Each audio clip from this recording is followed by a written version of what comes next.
Las 2 semanas anteriores tuvimos la oportunidad de hablar acerca de misiones, que es algo que siempre queremos tomar ratitos por aquí, por allá, en nuestro calendario anual.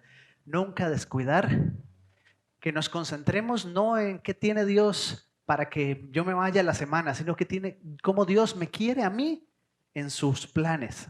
No como yo quiero a Dios en mis planes, sino como Dios me quiere a mí en los de Él.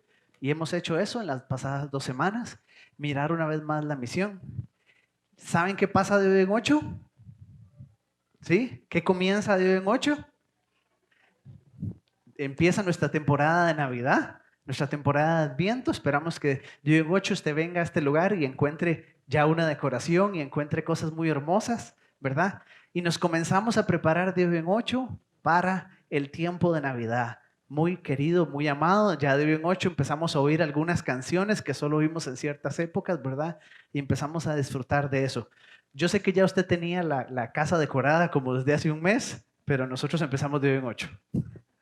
Entonces nos quedó este domingo aquí en medio. ¿Qué íbamos a hacer hoy? Bueno, muy agradecidamente, muy contento, tengo la oportunidad precisamente de hablarles acerca de gratitud, de un tema importante, sí, un poco influenciados por nuestros hermanos americanos que esta semana van a celebrar el Día de Acción de Gracias. Las cosas buenas vale la pena copiarlas, y aunque no es una celebración nuestra, es una oportunidad maravillosa para pensar en qué significa ser una persona agradecida, cómo ser una persona agradecida. Eso me voy a dar la tarea en los próximos minutos, si usted me lo permite. Podría parecer incluso innecesario, porque ¿quién me diría que no? ¿Quién en este momento diría no? ¿Para qué? Todos estamos de acuerdo que es necesario, nos es necesario aprender a ser agradecidos en la vida. Desde chiquititos, ¿verdad? Las 2 palabras más importantes que nuestros hijos deben aprender. Por favor, y gracias. Y nos molesta mucho cuando les cuesta. Es una lección tan importante. ¿Cómo les cuesta a veces, verdad? Pero déjenme contarles la trampa de la ingratitud, primeramente. Déjenme contarles la trampa de la ingratitud que usted y yo vivimos todo el tiempo y por qué si necesitamos mirar a la palabra de Dios y preguntarle cómo ser agradecido. Esta es la trampa de la ingratitud. Cuando usted mira a una persona mal agradecida, le molesta, ¿verdad? Le repugna incluso, ¿verdad? Es fácil mirar a una persona mal agradecida y verlo. Es más, yo le diría, usted puede reconocer a una persona mal agradecida a 200 metros de distancia de usted. Verla allá a lo lejos y decir, ¿qué persona más mal agradecida? Es algo que podemos mirar en otros así. Pero la ingratitud en nosotros mismos no la vemos fácilmente. En otros así la reconocemos, en nosotros mismos no, porque es una cualidad del carácter, la gratitud, fácil de perder. O déjeme decirlo de esta manera, la ingratitud es un vicio del carácter que fácilmente se esconde. Es similar al orgullo o es similar a la avaricia. Nadie piensa que es avaro, ¿verdad? Usted jamás va a pensar que usted es una persona avara. Avara, se dice. Sí, gracias, gracias. ¿Verdad? No, es como hablábamos la semana pasada de la generosidad, pero nadie piensa que él es avaro. No, yo no soy avaro. Es un vicio del carácter que se esconde. Nadie. Incluso la persona más avara que usted conozca, me suena raro, no sé por qué, va a decir que él es generoso. La persona más orgullosa que usted conoce piensa que es humilde, ¿verdad? Y la persona más malagradecida que usted conoce piensa que es agradecido. Es un problema que tenemos, pero nos molesta mucho. Para ponerlo más literario, William Shakespeare, en La boca del rey Lear, dice, cuánto más aguda que los dientes de una serpiente es la ingratitud de un hijo. Aún más aguda que los dientes de una serpiente es la ingratitud de un hijo. Nos molesta en el otro, pero en nosotros mismos se esconde muy fácilmente. Y por eso yo quiero contarles o que meditemos desde la palabra de Dios en 3 enemigos de la gratitud. 3 enemigos que usted y yo deberíamos revisar en nuestra vida. No asumir que yo soy una persona agradecida, sino que reconocer a esos 3 enemigos y batallar con ellos. Y para hacerlo, miremos entonces un pasaje clásico, simple para hablar de la gratitud. Quizás ya se había imaginado que íbamos a caminar por ahí el día de hoy. Dice Lucas capítulo 17, versículos del 11 al 19. En su camino a Jerusalén, Jesús pasó por entre Samaria y Galilea. Al entrar en una aldea le salieron al encuentro 10 leprosos, los cuales se quedaron a cierta distancia de él. No voy a tomarme mucho tiempo para explicarles acerca de la lepra, porque ustedes van a ir a almorzar después de esto, y si yo les explicara todo lo que hay que explicarles de la lepra, usted no podría almorzar ahora más tarde. Era una enfermedad sumamente dolorosa, difícil en la piel, que causaba llagas y cosas terribles. Pero ojalá fuera solo una enfermedad de la piel. La lepra entra al sistema nervioso también y va haciendo daño en el sistema nervioso. Las personas leprosas perdían sensibilidad. Entonces, tras de que tenían problemas en la piel, no sentían cuando se rascaban, no sentían cuando se estaban golpeando con algo. Muchos de esos les generaba lesiones profundas que no podían quitarse fácilmente. Y ojalá se quedara allí. La lepra en estados ya bastante avanzados afectaba el sistema óseo también. Entonces las personas se les deformaban sus huesos, sus extremidades a menudo, mientras además perdían sensibilidad y además estaban cargando todos estos problemas en la piel. No había manera de curar la lepra. Hasta hace unos pocos siglos, de hecho, no había manera de curar la lepra. Entonces, ¿cuál era la única alternativa que tenían? Cuando se sabía que alguien tenía lepra, había que aislarlo. ¿Recuerdan cómo fue las primeras semanas de COVID? ¿Alguna vez alguien lo miró usted con cara de, yo creo que usted tiene COVID? Y qué feo lo hicieron sentir. Imagínese eso 2 y 3 veces más. Así era la lepra, ¿verdad? Y esas semanas donde todo el mundo andaba tan nervioso, donde todo el mundo oía a alguien estornudar inmediatamente, ¿verdad? Así se portaban y aún más. Los leprosos tenían que vivir aislados de cualquier comunidad, no podían vivir en una ciudad.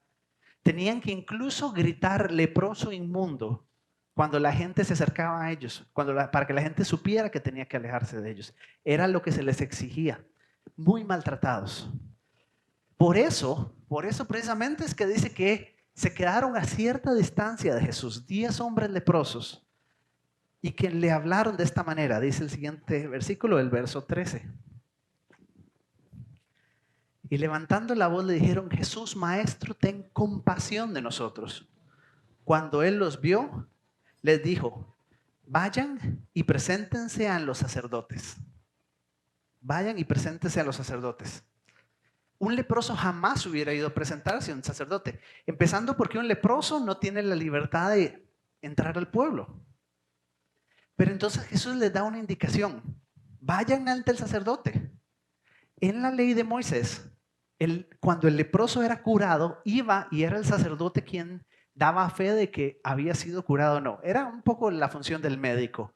Tenía que darlo de alta o no el sacerdote en ese momento, en la ley de Moisés. Así que Jesús le está diciendo, vayan al sacerdote, como si hubieran estado curados. Era un acto de fe. Caso contrario, un leproso jamás hubiera ido al sacerdote. Y sin embargo van. Y sin embargo, ellos se levantaron, tuvieron la fe y fueron al sacerdote. Es un acto de fe. ¿Se dieron cuenta? Muchos de nosotros hubiéramos dicho, ok, cúreme y yo con gusto voy al sacerdote. A ver, quiero ver la curación con mis propios ojos y yo con gusto voy al sacerdote. ¿Ok? Pero, no de la otra manera. Verso 15. Sí, no, un poquito antes. Creo que es que no leí la otra parte. Y sucedió que mientras ellos iban de camino, quedaron limpios. Entonces uno de ellos, al ver que había sido sanado, volvió alabando a Dios a voz de cuello. Y rostro en tierra se arrojó a los pies de Jesús y le dio gracias. Este hombre era samaritano. Detengámonos aquí un momento. Es un clarísimo ejemplo de ingratitud, ¿verdad? Estos 9 que fueron sanados también, ¿por qué no se devolvieron? Estos 9 que fueron sanados no se tomaron el tiempo de agradecer. ¿Por qué no? ¿Qué está ocurriendo aquí? ¿Ok? Y aquí es donde yo les digo, hay 3 enemigos de la gratitud. que ellos enfrentaron y que usted y yo también tenemos que enfrentar. 3 enemigos de la gratitud. Déjeme contarle cuáles son. El primero se llama la habituación. No la habitación, sino la habituación. ¿Okay? Déjenme explicarles qué es esto con un ejemplo, por si la palabra les suena extraña.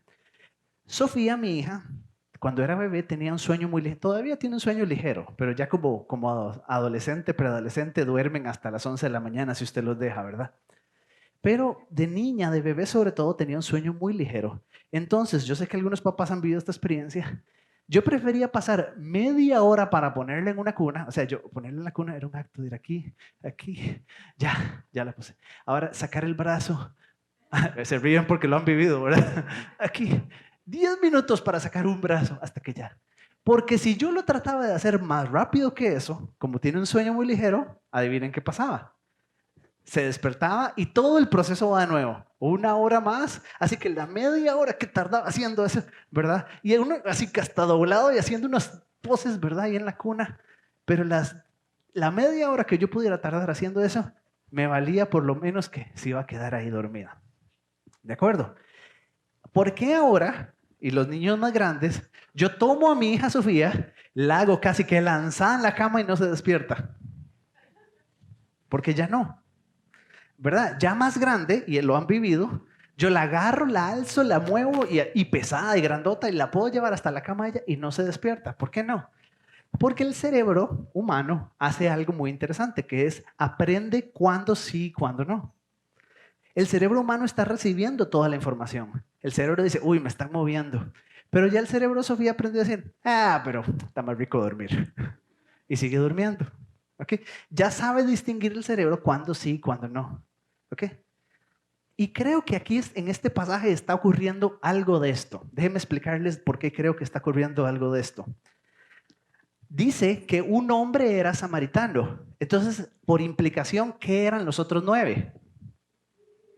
¿Verdad? Es el consenso de la mayoría de estudiosos de este pasaje, aunque no lo dice explícitamente, que cuando nos dice un hombre es samaritano, vuelve a dar gracias.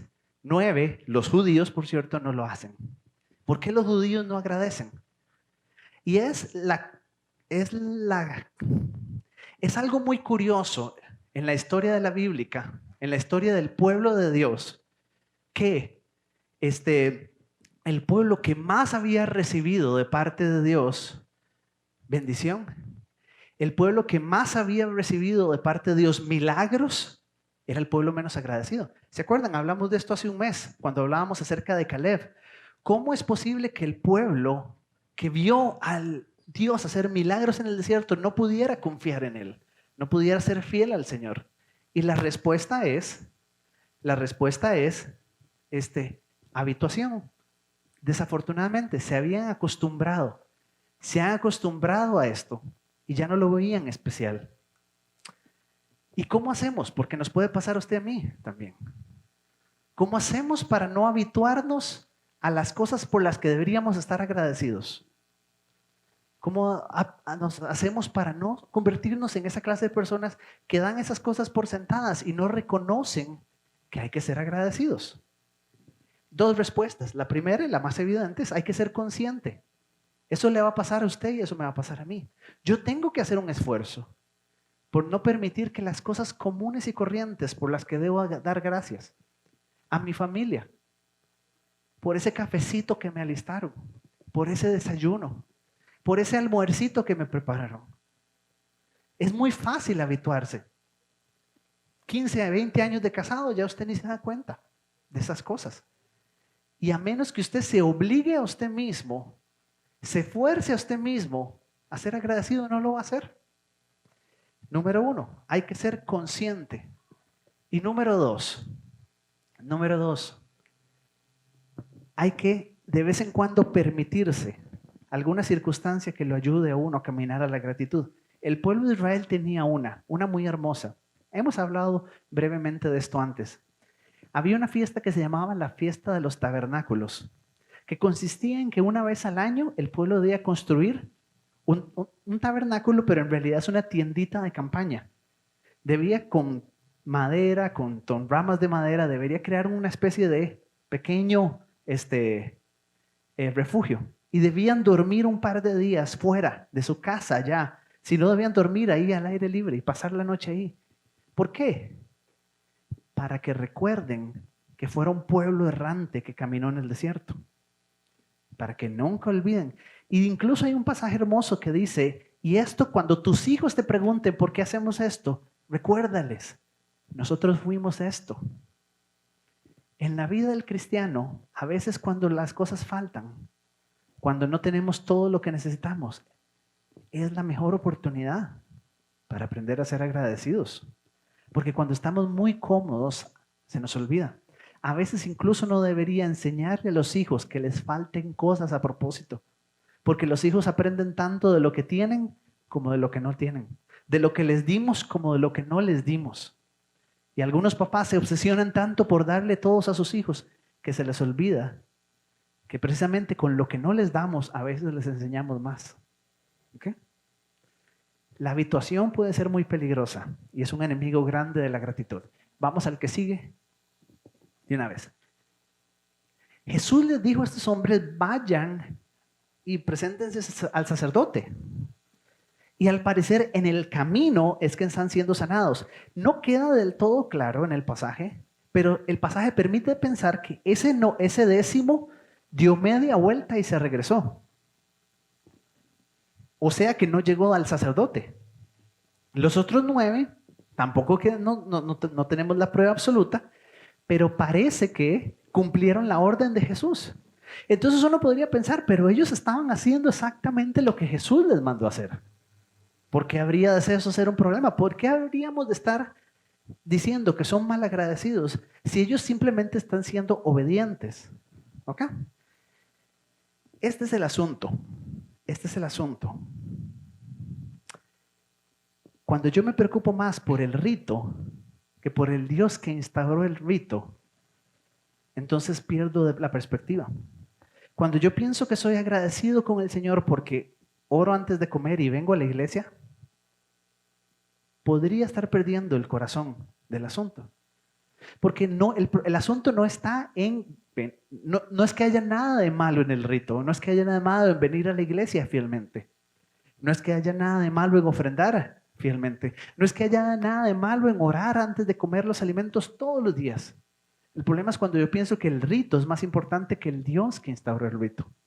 O déjenme explicarlo de esta manera. Jesús ciertamente los envió al sacerdote y sin embargo Jesús ahí estaba, el gran sumo sacerdote que traspasó los cielos. En las palabras del autor de Hebreos, estaba frente a ellos. ¿Qué más sacerdote necesitaban que ir sino hacia Jesús? Es cierto, estaban siendo obedientes, pero se perdieron al gran sumo sacerdote que traspasó los cielos. Solo porque perdieron de vista, les pareció más importante cumplir la orden, cumplir el ritual, cumplir las reglas, hacerlo todo así, que reconocer, darse cuenta de lo que estaba ocurriendo en este momento, en ese lugar. La gratitud, antes que un rito, es un sentir del corazón. O nunca también han visto a los niños cuando los obligamos a decir gracias y cuando no quieren hacerlo. ¿Recuerdan? Cuando los obligamos a pedir perdón y no quieren hacerlo. Perdón, gracias. ¿Verdad? Porque sí importa la actitud del corazón. ¿Verdad? Necesitamos también nosotros reflexionar en eso. Un tercer enemigo de la gratitud lo llamaría yo el estrés. Tal vez me debatí mucho toda la semana cómo nombrar a este enemigo. Pasé como por 3 o 4 versiones de este punto. ¿Qué razones podrían haber tenido estos 9 hombres para no regresar? ¿Sí? Muchas, ¿verdad? Hay un ruido de fondo. ¿Te sirve que cambie de micrófono, Sawyer? No, ok. Listo. Sí, más o menos estamos todavía. Es soportable. Ok. Muchas razones podrían haber tenido para no regresar, ¿verdad? Alguno incluso emocionado de poder regresar con su familia. Gracias. ¿Verdad? Todos decimos gracias. Alguno de ellos también, imagínense, enamorado. Por fin iba a poder ver a esa persona que amaba que llevaba tanto tiempo. Alguno quizás vivía muy largo y dijo, uy, y ahora para regresar, quién sabe cuánto me va a tomar, ¿verdad? Y por supuesto, la que hemos hablado, la orden de ir delante del sacerdote. Razones y algunas muy buenas debe haber habido para no regresar. Pero entonces no fue que se les olvidó ser agradecidos. Es que entre todas las cosas que había que hacer en ese momento, otras comenzaron a pesar y pesar mucho, ¿verdad? Y es que es ahí donde estos 9 hombres se parecen a nosotros. No sé si usted se ha dado cuenta, a veces el estrés toma decisiones por usted. O a veces sus circunstancias actuales son las que determinan cómo usted se siente o cómo usted interpreta las cosas. Esta semana Andrea me dijo algo que me hizo sentir triste. Pero no era que estábamos peleando, tranquila, tranquila. No era que ella quería ofenderme. Es que precisamente ella dijo algo y yo todavía tuve que pasar la siguiente hora pensando por qué esto me hizo sentir triste. Después recordé que había visto una situación donde nosotros vivimos, en el barrio donde nosotros vivimos. Después recordé que había leído algo esta semana. Así que lo que ella me dijo tenía poco que ver con sus palabras y tenía mucho que ver con todo lo que uno está viviendo. Eso es realmente lo que sucede en nosotros. El estrés tiene esta capacidad de a veces tomar decisiones por usted. Y qué triste que sea el estrés el que tome las decisiones en su vida. Cuando usted actúa no por lo que cree, no porque usted realmente está reflexionando, sino porque el presente, la preocupación del presente está ahí siempre, ¿verdad? He conocido personas que se contradicen a sí mismas en ocasiones como estas. En un momento dicen estar muy contentos, por ejemplo, de estar aquí en la iglesia. Somos la mejor iglesia. Y poco tiempo después dicen, no, esta iglesia es terrible. Bueno, está bien, es cierto, cuando usted nos conoce, se da cuenta de todos los efectos que tenemos. Pero sin embargo, ¿qué es lo que está cambiando? Muchísimas veces lo que está cambiando es mi presente. Y muchas veces lo que está determinando cómo me siento en las circunstancias no son mis convicciones, no son mis esperanzas, mis anhelos, es mi presente. Qué triste es que el estrés sea el que decida en nuestras vidas. ¿Cómo necesitamos aprender a tener una mente balanceada? Una mente anclada firmemente, no llevada a la deriva como un barco que se mueve tan fácilmente. ¿Cómo necesitamos decir las palabras del salmista? Bendice, alma mía, a Jehová y no olvides ninguno de sus beneficios. No olvides, alma mía, no olvides. Es muy peligroso cuando nuestra alma olvida. No termina ahí la historia. Nos falta un detalle final. Ya entendimos los 3 enemigos de la gratitud. Pero yo quisiera amarrar todo esto con estos versículos que siguen, porque creo que hay algo maravilloso ahí para cada uno de nosotros. Continúa el pasaje diciendo, Jesús dijo, ¿no eran 10 los que fueron limpiados? ¿Dónde están los otros 9? No hubo quien volviera a alabar a Dios sino este extranjero. Y al samaritano le dijo, levántate, tu fe te ha salvado. Si tiene alguna traducción moderna, ojalá que la haya abierto usted también su Biblia en este ratito. Si usted tiene una traducción moderna, va a notar que muchas dicen tu fe te ha sanado. Entonces hay un juego de palabras interesantes aquí. Y yo quisiera llamarle su atención sobre eso. Es muy, muy interesante. Dice que en el verso 9, que los que regresaron fueron limpiados. La palabra es catarizo. En realidad es una conjugación de la palabra catarizo, pero no podría pronunciarla en griego porque no sé griego. Catarizo es la palabra. Y los que han trabajado en un hospital conocen esa palabra porque es de donde viene la palabra catéter. Es una palabra del día a día para personas que trabajan en medicina. O sea, ¿dónde están los que fueron catarizo? Está diciendo los que estamos hablando de una cuestión médica, de un término médico incluso. ¿Okay? Aquí no es la misma palabra que va a usar después. La palabra que usa después, tu fe te ha salvado. La palabra es simpática, la van a recordar. Sozo. Sozo. Con Z la segunda. Sozo. Y es una palabra maravillosa, porque es correcto como te lo traduce esta versión, salvado, pero también es sanado. Y a veces incluso es muchas cosas más. Es una palabra grande y rica en significado. ¿Okay?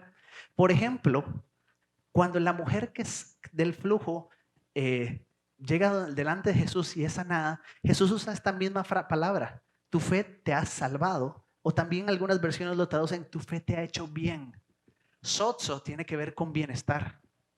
Sozo tiene que ver con estar completo, íntegro, totalmente. Y aquí es donde este pasaje se vuelve muy interesante.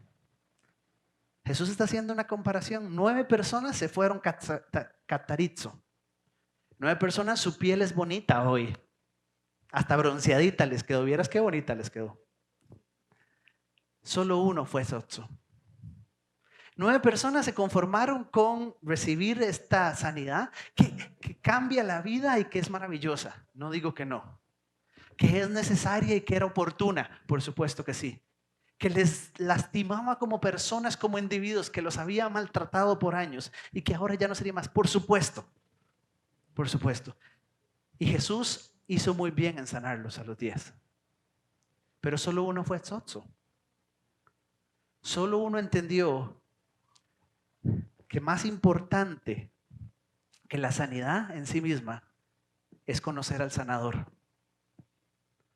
Solo uno entendió que más importante que algo que cambiara en mi piel es conocer al sanador, honrarle y alabarle, amarle. Y que solo cuando ese sanador cambia, hace una sanidad no externa, no en mi piel, pero aquí en mi corazón. Solo cuando eso ocurre, yo puedo vivir con verdadera fe, con verdadera esperanza, con verdadera gratitud.